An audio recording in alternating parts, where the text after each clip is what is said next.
سورہ الواقعہ پڑھنے والے پر کبھی فاقہ نہیں آئے گا۔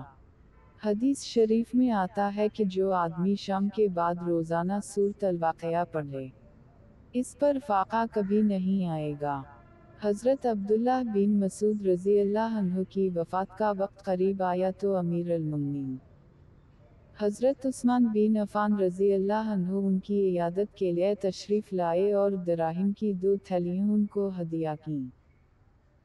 انہوں نے دراہم لینے سے انکار کر دیا۔ حضرت عثمان رضی اللہ عنہ نے فرمایا یہ تھیلیاں میں تمہارے لیے نہیں بلکہ تمہاری بچیوں کے لیے دے رہا ہوں، تمہارے بعد ان کے کام آئیں گی۔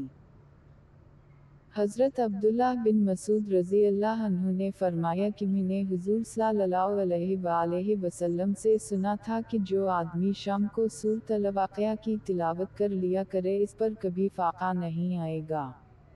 میں نے اپنی بیٹیوں کو یہ سورت یاد کرا دی ہے، لہٰذا بیٹیوں کو بھی ان دراہم کی ضرورت نہیں ہے۔